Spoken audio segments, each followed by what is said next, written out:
नमस्कार दोस्तों, एक बार फिर से स्वागत है आपका मेरे चैनल वेल्थ क्रिएटर पे। तो दोस्तों, आज हम किसी आईपीओ के बारे में नहीं जानेंगे।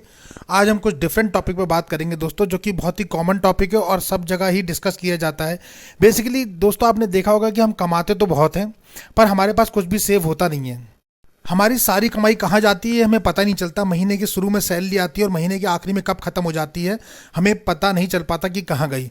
तो हम कैसे सेव करें दोस्तों, कैसे इन्वेस्ट करें और कैसे अपनी एक बड़ी वेल्थ क्रिएट करें, इस बारे में इस वीडियो में डिस्कशन करेंगे। हमारे खर्चे जो हैं वो कैसे खत्म हो जाते हैं, सैलरी आने के बाद कहाँ चले जाते हैं कुछ पता ही नहीं चलता, उनको कैसे ट्रैक करें और कैसा अपना वेल्थ मैनेजमेंट क्रिएट करें। वो 7 रूल कौन से हैं, गोल्डन रूल्स, जो वेल्थ क्रिएशन में हमारी मदद करेंगे, वो इस वीडियो के माध्यम से दोस्तों जानेंगे। उन गोल्डन रूल्स को डिस्कस करेंगे वेल्थ क्रिएशन में, जो कि हमें हेल्प करेंगे। पर उससे पहले आपको वीडियो को लाइक, शेयर और सब्सक्राइब करना बिल्कुल नहीं भूलना है दोस्तों।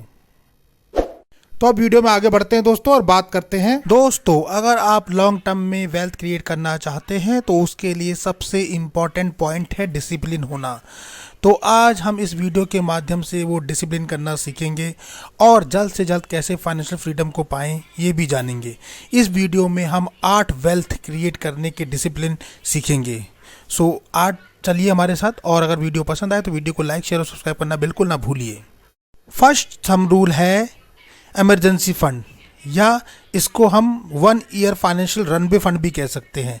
वो इसलिए कि इमरजेंसी के टाइम कभी भी इमरजेंसी पड़ सकती है, तो आपके पास 1 साल के आपके एक्सपेंसेस, आपके खर्चों को उठाने के लिए जो फंड होता है उसको ही हम रनवे फंड कहते हैं। सेकेंड रूल है बजट प्लान। बजट प्लान जो 50-30-20 रूल बताता है, इसके अकॉर्डिंग 50% आपको नीड पे खर्च करना है, 30% आपको वांट्स पे खर्च करना है और बाकी का बैलेंस 20% आपको सेविंग और इन्वेस्टमेंट करना है, जो आपके फ्यूचर प्रोस्पेक्ट के काम आएगा।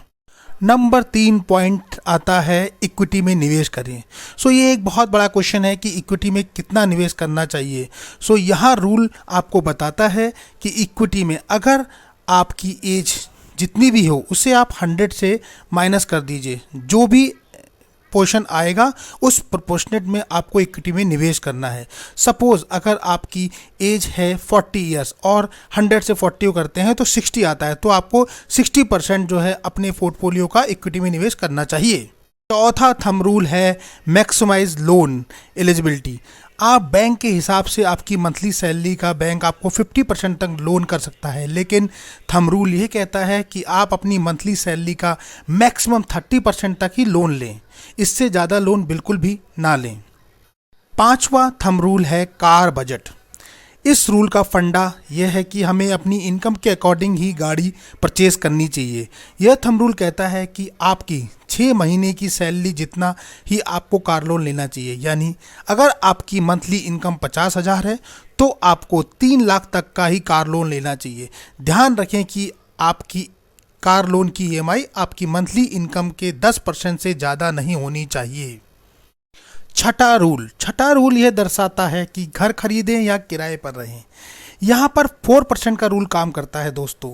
जो भी आप मकान किराए पे खरीद रहे हैं या फिर खरीदने जा रहे हैं या किराए पर रह रहे हैं, उसकी आप रेंटल लीड कैलकुलेट कीजिए। रेंटल लीड क्या होती है? किसी भी प्रॉपर्टी का 1 साल का जितना भी रेंट होता है उसको प्रॉपर्टी की वैल्यू से डिवाइड करते हैं। प्रॉपर्टी की वैल्यू से डिवाइड करने के बाद जो भी वैल्यू आपके पास आती है वह रेंटल यील्ड कहलाता है। अगर रेंटल यील्ड 4% से ज़्यादा आती है तो फिर आपको मकान परचेज करने में ही फ़ायदा है। Rule number 7, life insurance policy. आपको कितना लाइफ इंश्योरेंस खरीदना चाहिए, ये एक बहुत ही इंपॉर्टेंट टॉपिक है दोस्तों। हमें हमेशा लाइफ इंश्योरेंस या टर्म इंश्योरेंस ही लेना चाहिए। किसी भी इन्वेस्टमेंट को शुरू करने से पहले आपको अपनी इनकम को सिक्योर करना बहुत ज़रूरी है। उसके लिए टर्म इंश्योरेंस से बेहतर विकल्प कोई हो ही नहीं सकता। यह आपकी फाइनेंशियल रिस्क को भी कम करता है। सो थंब रूल ये बोलता है कि अगर आपकी सालाना इनकम कम से कम आपकी सालाना इनकम का 20 गुना रिस्क कवर लेना जरूरी है। अगर मान लीजिए आपकी सालाना इनकम 5 लाख रुपए है तो आपको कम से कम 1 करोड़ का टर्म इंश्योरेंस लेना जरूरी है। 8वां थंब रूल आपको हेल्थ इंश्योरेंस लेने में मदद करता है। इस थंब रूल के अकॉर्डिंग आपके पास एक हेल्थ इंश्योरेंस होना बहुत ज़रूरी है। पहली बात तो हेल्थ इंश्योरेंस सबको ही ले लेना चाहिए, पर कुछ सैलरीड एम्प्लॉयड को कंपनी की तरफ से भी हेल्थ इंश्योरेंस दिया जाता है, लेकिन वह इतना कम होता है और रिस्क कवर भी तब तक ही होता है जब तक आप ऑन जॉब हैं। जॉब जाने के बाद आपको उसका रिस्क कवर भी नहीं मिलता, इसलिए आपको एक पर्सनल हेल्थ इंश्योरेंस लेके ज़रूर रखना चाहिए। अब क्वेश्चन ये आता है कि वह कितने अमाउंट का है। तो ये रूल कहता है कि आपकी सालाना इनकम का 50% तो हेल्थ इंश्योरेंस होना ही चाहिए, पर यह थंब रूल हर जगह काम नहीं करता, क्योंकि ये सिटी बाय सिटी डिपेंड करता है कि कहाँ कैसे एक्सपेंसेस होते हैं, क्योंकि आजकल मेडिकल के खर्चे बहुत ही बढ़ रहे हैं और यहाँ कोई फिक्स नहीं है कि कितना खर्चा हो। इसलिए यह कहना ठीक होगा कि आप जिस सिटी में भी रहते हैं उस सिटी में हार्ट सर्जरी का जितना खर्चा आता है उतना तो आपको लेना ही है, अन्यथा उसके डबल भी आपके पास हेल्थ इंश्योरेंस होना चाहिए। यही थंब रूल इसका कहता है। तो दोस्तों, ये वो 8 थंब रूल थे जो आपको जल्द से जल्द फाइनेंशियल फ्रीडम बनने में आपकी हेल्प करेंगे।